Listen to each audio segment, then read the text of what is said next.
Hey guys, welcome back to Rock Bottom Cafe. Back on the internet playing. Hopefully I have it more put together tonight than I did last night. But I hope everyone had a good day. I am chilling. I am enjoying my life. I'm off for a little while, so I can't complain. Sorry, just getting myself together. And what we gonna talk about tonight? I don't know. We gonna do something though. I like to talk, so we gonna do that.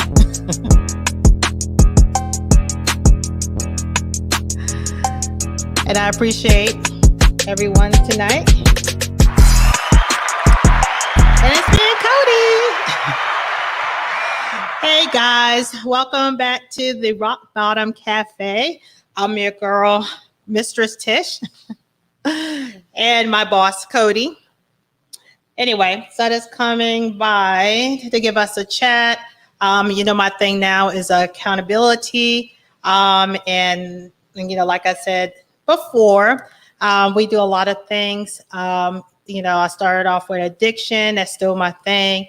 Pharmacy, I love pharmacy. That's my thing. But accountability, that is, from what I see in life, is the root of a lot of things that don't go right. You can't go to your best higher self without having that accountability. So today I'm going to do something a little less messy. I'm just going to give an example of the patrons of the Rock Bottom Cafe. Unfortunately, I have like a really sad case and really the worst case scenario of when you let decision making and, just not taking accountability on how precious life is, or, just taking things for granted when it just goes totally wrong. So either way, I appreciate everyone who is not here tonight. Still zero, but hey, I'm gonna keep trucking. So if you happen to catch this on a replay, please like, share, and subscribe. And that would be awesome. So anyway, the first thing I'm gonna get into is it's not one of my favorite topics, but I really want to discuss it and just help out as many people as I can. My thing is, especially when you're dealing with life choices and addiction in particular, unfortunately, a lot of people have to just get to that rock bottom point. And I know, there's a saying out there, once you rock bottom, that's a great foundation to build yourself back up and higher. But it's always the best case scenario of not getting there in the first place. As I mentioned on my videos, I've been there, done that, and by the grace of God, and just knowing that, I don't take my dependence on pain pills. I didn't take it personally. I saw it more as a science behind it. It's doing what it's supposed to do. With any medication, you can have your desired effects, and then you can have your undesirable, what you call side effects. That's with any medication. Usually with medications, you're going to have your upset stomach, you may have your headaches, may have your nausea and vomiting. Those are the typical side effects of medication. Okay. When it comes to pain pills, anything, alcohol, anything with addiction, it gives pleasure, and that's euphoria, and that's the side effect. Euphoria, feeling great, feeling like everything is done for the moment, no pains, no worries. That's the side effect when you're dealing with alcoholism, when you're dealing with pain pills, stuff of that nature. So that's the side effect, but unfortunately is a desired side effect. It makes you feel good. So addiction is really not anything to take personally. Once you get to the science behind it, then you can move forward and get it treated. But you have to take the accountability and understanding that even if you don't think you have a problem, the litmus test is to stop taking the pain medications if you at a point where you don't need it. Of course, if you need it, fine, that's good. But there is a point where you don't have to be a zombie or anything of that nature. You don't have to be sloppy drunk. You don't have to be on heroin or anything. But the litmus test is if you can't stop it without the severe, mental distress, the physical distress, that's when you know you have a problem. Okay.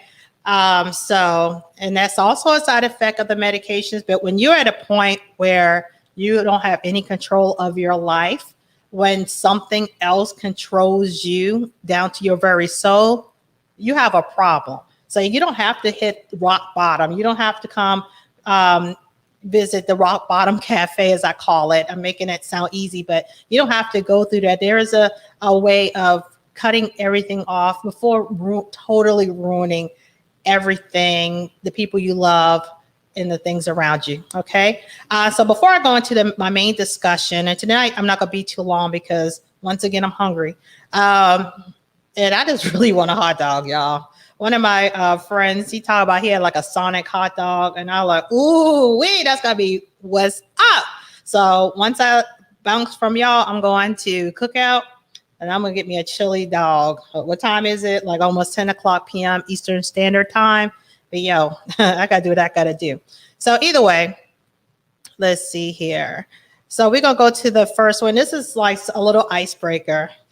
This is so goofy, and this dude, he's a fellow pharmacist in Chicago, and he is he's a part of the Rock Bottom Cafe. He's not, back there washing the dishes or anything, and he gets to leave. But it's just one of those goofy cases where, like, dude, like you're a whole pharmacist, like, what are you doing? So anyway. Let me put it back up. So a Chicago pharmacist charged with selling 125 COVID vaccine cards online. Dude, like pharmacists, we make pretty decent money. Okay. How much money did I forgot. Let me pull up. How much money did this clown lose? And I think he's up for 120 years in jail. Like, are you kidding me right now? And excuse Cody. Cody is just so lame. I promise you, he'll be ignoring me. And as soon as he hear me doing a mic check and stuff, he just starts crying and goofy. So my apologies for that. But yeah, so as a pharmacist, usually you can make over 6 figures. These days in time, I'm not really sure, but I know usually that's going to be the median. You're going to run across 6 figures a year. And a vaccine card that we're discussing is like the ones you get from COVID. So the COVID vaccine cards. So yeah, he was basically taking those, going on eBay.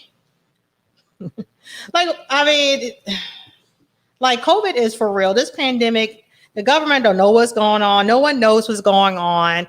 And I just don't understand why he thought it was cool to go to eBay. I don't know if he didn't think that was a crime. I don't know what his end game was. And then he only got $1,200. He didn't even get a whole paycheck. Dude, you didn't even get a whole paycheck. Oh my God, this dude is the worst. So anyway, dealing with that. Yeah, so that was just a little icebreaker. When you're not taking accountability as your responsibility as a pharmacist, you're supposed to provide your community with protection and wisdom and the knowledge that we went to school so long for, and you do it. And he could not have been doing it for the money. He could not have. I'm not sure if he got caught on eBay in the beginning of the game, or he just wanted to look cool, or I don't know what his game was, but it was stupid. He only made $1,200 and some dollars from it, which is stupid. Like I said, he didn't even get a whole paycheck out the deal, and he's facing, I believe, 120 years in jail. Yo, dude, that's all I'm gonna say is dude. Anyway, so whew. Anyway, let's on to the On to the real thing. All right, but oh, sorry, stuff like that just really gets me like confused. Uh, Next, in the main topic, and this is, very unfortunate and is very sad, and it's a gentleman by the name of Gregory Tyree. Is it Tyree? Yeah, Tyree Boyce, and he was a part of the Twilight franchise. I never was really big into the movies, but that was his claim to fame. He's an actor. So his name is Gregory Tyree Boyce. Beautiful. He has a beautiful girlfriend, and they both were found dead last year from an overdose of cocaine and fentanyl. That fentanyl, I keep talking to y'all about that. That fentanyl is no joke. All you need is a dust of it to like put you down for the rest of your life. So I just don't understand, what his, and I'm sorry if for some reason he's not kicking in, staying in the whole time.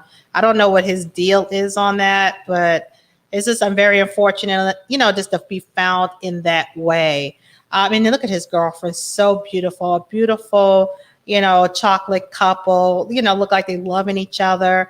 And I believe he was like 30 years old and she was only 27. And the thing is with addiction, it controls your life, but it also controls the way you die. We don't know when we're going to die. We don't know how we're going to die usually. But when it comes to addiction, that just takes it all the way. And who wants to die an undignified death? I just to see someone so, gorgeous and beautiful, the both of them, accomplished. She's an actor. I'm on YouTube. I'm trying to reach out to people and, and meet, network, and just, and have a full life in, just with this beautiful community of YouTube. And my point is, it's difficult, it's difficult just to extend yourself out to meet people, to make connections, and to make an impact, or, do your art to impact people's lives. And he had the opportunity. And for some reason, I don't get why he thought it was just going to be, he was just going to make it through, and I'm pretty sure his girlfriend, you just want to party, you want to have fun. And, she met this amazing guy and, they were into the same kind of thing. So it's just one of those, this is the epitome of rock bottom, when you won't ever leave it. That's it. Your beautiful, successful life is cut short off of some substance that will wither away, and you will just excrete it out. It's down the toilet. If it's just amazing. And I just have this thing against fentanyl because it's so prevalent. And a lot of times when you buy drugs off the street, people don't even think they're getting fentanyl. They don't even think, but they don't know how the person they bought it from, they don't know who they're getting it from. They don't know how they're chopping it up, making it, buffering it, or however. They don't know that. And to trust someone with your life where it can just be gone in a flick off for some narcotics, this is unreal to me. So I really want people, especially people who have issues with addiction, a lot of times we baby the community, and I can speak freely about it because I've been there, done that. But you have to have you have to be accountable to yourself. You have to be accountable to your community. You have to be accountable to something called having self-control and just being smart. Like, where did he think this was going to lead him? Where did Gregory think his addiction was going to lead? You just want to party? No, it's certain things. That's just like me having wanting to play Russian roulette every once a week. What I think was going to happen? If you play Russian roulette once a week, one of those weeks you're not going to win. I mean, that's how it is when you take in these kind of street drugs or if you're taking drugs in large quantities and, just outside of the scope of what you're supposed to do with it. So my thing is, I want people to understand that you have to be accountable to yourself. You have to be in that frame of mind of the buck stops with me. Even if you're not the boss of something, like he was a part of the Twilight series or movies and stuff like that. And no, he wasn't the star. I mean, I've probably seen like a half a Twilight movie, and I don't remember him at all. But even if you're not the boss of something or the head of something, the buck always stops with you. You should always walk into the room as if you're accountable for what can go on. And then everyone will have a certain amount of self-control and everyone can interact properly. But that's why a lot of, times we don't get along. A lot of times there's a lot of babying going on and no progress. 80% of people who have opioid dependence are being treated. That's a ridiculous high number when the treatment is successful, when, the treatment plan is successful. And that's just because it's a lot of babying and there's no accountability being given. Because you have an addiction, that doesn't mean you're a newborn and well, technically you can't think straight, but if you can still eating crap, then you still should be able to have some kind of common sense per se. I guess that's not the right term I want to use, but you just should have some kind of know-how to just know that it's not going to go about so far. Okay. So either way, I just, just show it one more time. It's just so sad to see this beautiful couple gone from fentanyl and cocaine. No more. They